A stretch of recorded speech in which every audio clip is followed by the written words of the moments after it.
Hello students, let's begin the chapter Animal Kingdom, chapter number 4 of NCERT class 11th. तो हम लोग अपने चारों तरफ जो है मिलियंस ऑफ एनिमल को ऑब्जर्व करते हैं, देखते हैं।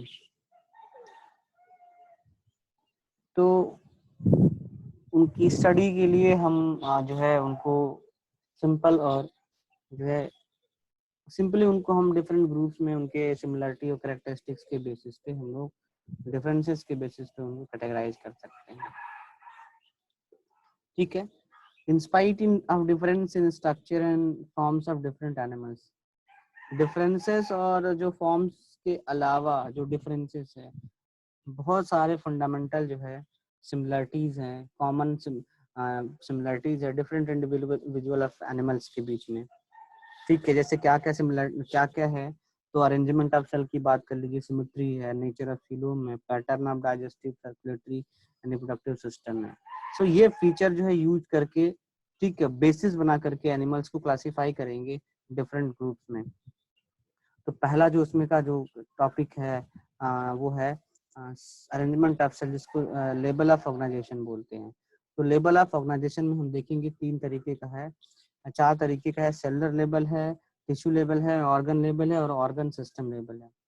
तो जैसे आपको पता है कि किंगडम एनिमलिया में सभी मल्टी सेलर एनिमल्स को रखा गया है, ठीक है, और सभी के अंदर सेल अरेंजमेंट का सेम पैटर्न नहीं है। अगर स्पॉन्जेस की बात कर लें तो उनके पास सेल जो है लूजली एग्रीगेट सेल्स हैं। Cells are arranged as loose cell aggregate, जिसको हम लोग बोलते हैं cellular level of organisation. Division of labour है बट टिश्यू का फॉर्मेशन नहीं है। सेल ट्रेट्स की बात कर लें तो सेल का अरेंजमेंट है more complex, but cells group में परफॉर्म होकर सेम फंक्शन परफॉर्म करती है टिश्यू, तो यहाँ पे टिश्यू लेवल ऑफ ऑर्गेनाइजेशन है। प्लेटीहेलमिन्थेस की बात की जाए तो टिश्यू ग्रुप करके ऑर्गन बनाते हैं, तो यहाँ पे ऑर्गन लेवल ऑफ ऑर्गेनाइजेशन है, ठीक है। और हायर लेवल की बात करें, फाइला की बात करें, जैसे कि एनिलिडा है, आर्थ्रोपोडा है, मोलस्का है, इकांडरमेटा है, कॉर्डेटा है, तो यहाँ पे जो है जो ऑर्गन है वो ऑर्गन जो है एसोसिएट होकर के एक फंक्शनल सिस्टम बनाते हैं, ठीक है। और उस ऑर्गन सिस्टम का एक स्पेसिफिक फिजियोलॉजिकल फंक्शन होता है, जिसको जो है organ system level of organisation कहते हैं, ठीक है। और जो organism in different groups of animal exhibit various pattern of complexities. जो ग्रुप और डिफरेंट ग्रुप ऑफ ऑर्गेनिज्म है उनके अंदर जो कॉम्प्लेक्सिलिटी का पैटर्न अलग अलग है। अगर डाइजेस्टिव सिस्टम की बात की जाए तो प्लेटीहेलमिन्थेस में सिर्फ एक सिंगल ओपनिंग है, इसलिए वो इनकम्प्लीट डाइजेस्टिव सिस्टम है। जबकि कंप्लीट डाइजेस्टिव सिस्टम होने के लिए माउथ और एनस का होना प्रेजेंट है, both the openings are required. अगर सर्कुलेटरी सिस्टम की बात की जाए तो किसी में ओपन टाइप है, किसी में क्लोज टाइप है। ओपन टाइप है क्या है, ओपन टाइप में ब्लड जो है वो हार्ट पंप करता है, और जो ब्लड होता है वो सेल और टिश्यू को डायरेक्टली बात करता है, बात, ठीक है। तो और जो ब्लड होता है वो ओपन चैनल्स में फ्लो करते हैं, ठीक है। तो ये ओपन सर्कुलेटरी सिस्टम हो गया, जैसे कि आर्थ्रोपोड्स में होता है, ठीक है। अब क्लोज सर्कुलेटरी सिस्टम की बात की जाए तो क्लोज सर्कुलेटरी सिस्टम का मतलब ये है कि ब्लड जो फ्लो होते हैं ब्लड वेसल्स में, जैसे आर्टरी, वेन्स और कैपिलरी की बात की जाए, तो ये क्लोज सर्कुलेटरी सिस्टम हो गया। आगे एनिमल्स को कैटेगराइज किया गया है सिमेट्री के बेसिस पे। स्पॉन्जेज में कोई सिमेट्री नहीं होती है, एनी प्लेन कोई सिमेट्री नहीं होती, इसलिए वो एसिमेट्रिकल होते हैं। एसिमेट्रिकल का मतलब होता है any plane that passes through the centre does not divide the individual in equal half, तो ये होगा asymmetrical.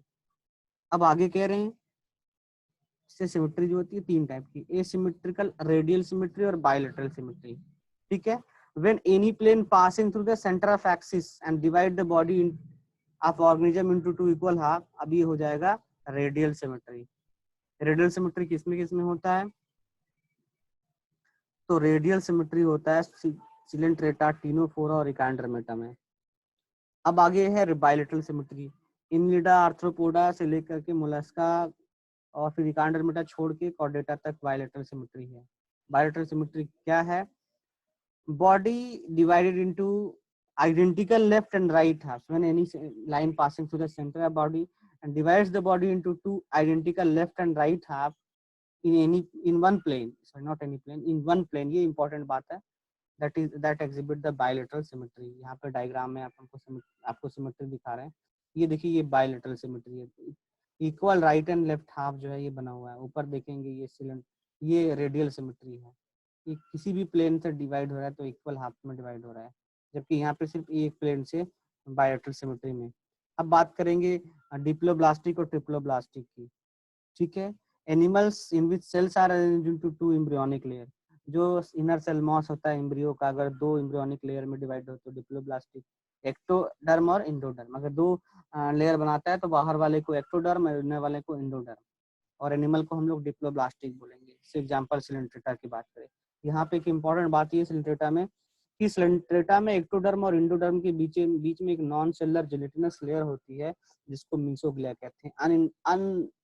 An undifferentiated layer mesoglea is present between ectoderm and endoderm। ये सिलेंट्रेटा में होती है mesoglea, इसको याद रखना है, ठीक है। Those animal in which the developing embryo has three germinal layer, जो इनर सेल मॉस अगर 3 लेयर बनाता है तो एक्टोडर्म, मेसोडर्म और इंडोडर्म, तो उसको हम लोग बोलेंगे ट्रिप्लोब्लास्टिक। प्लेटीहेलमिन्थेस से लेकर के कॉर्डेटा तक जो है ट्रिप्लोब्लास्टिक एनिमल है। आगे हम बात कर ले सीलोम की।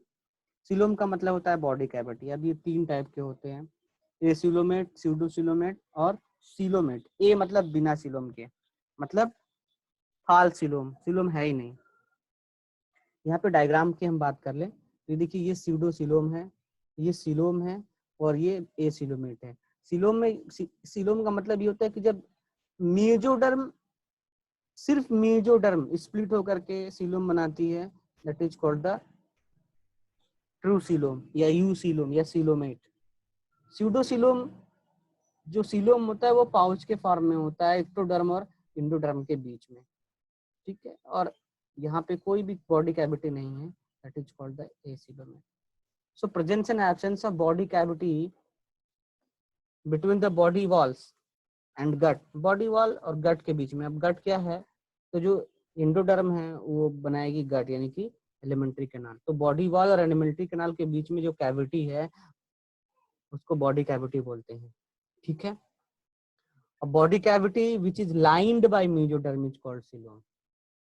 बॉडी कैविटी जो सीलोम से लाइंड है, ये बाहर भी सीलोम से लाइंड है और अंदर भी, सॉरी बाहर भी मेसोडर्म से लाइंड है और अंदर भी मेसोडर्म से लाइंड है, ठीक है। बॉडी कैविटी जब मेसोडर्म स्प्लिट होकर के बनाती है, देखिए ये बाहर भी मेसोडर्म है और ये अंदर भी मेसोडर्म है और बीच में ये कैविटी है, तो इसको हम ट्रू सीलोम बोलते हैं, ठीक है, ठीक है। और एनिमल इसके अंदर सीलोम प्रेजेंट होता है उसको सीलोमेट बोलते हैं। Annelida, Mollusca, Arthropoda, Echinodermata, Hemichordata, Chordata, यहाँ तक सभी सीलोम वाले हैं, ठीक है। In some animals the body cavity is not lined by mesoderm, instead of mesoderm is present as a scattered pouch in between the ectoderm and endoderm. तो यहाँ देखिए मेसोडर्म से लाइंड है ही नहीं, ये बॉडी कैविटी सीधा सीधा एक्टोडर्म और इंडोडर्म के बीच में प्रेजेंट है, इसको हम लोग स्यूडोसीलोम बोलेंगे, ठीक है।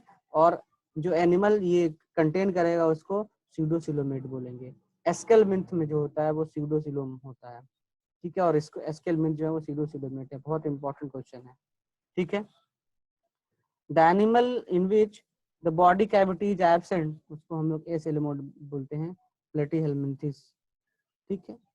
अब सेगमेंटेशन की बात कर लें तो in some animal body is externally और इंटरनली, बॉडी एक्सटर्नली और इंटरनली अगर डिवाइड्स है सेगमेंट्स में और वो सेगमेंट्स बार बार रिपीट कर रहे हैं एटलीस्ट सम ऑर्गन तक, that is called the segmentation, ठीक है। अर्थवर्म के बॉडी में देखेंगे आप जो है ये सेगमेंटेशन होता है जिसको मेटामेरिक सेगमेंटेशन कहते हैं, और इस फेनोमेनन को हम लोग मेटामेरिज्म बोलते हैं, ठीक है। तो नेक्स्ट टॉपिक में हम लोग आगे नोटोकार्ड के बारे में पढ़ेंगे।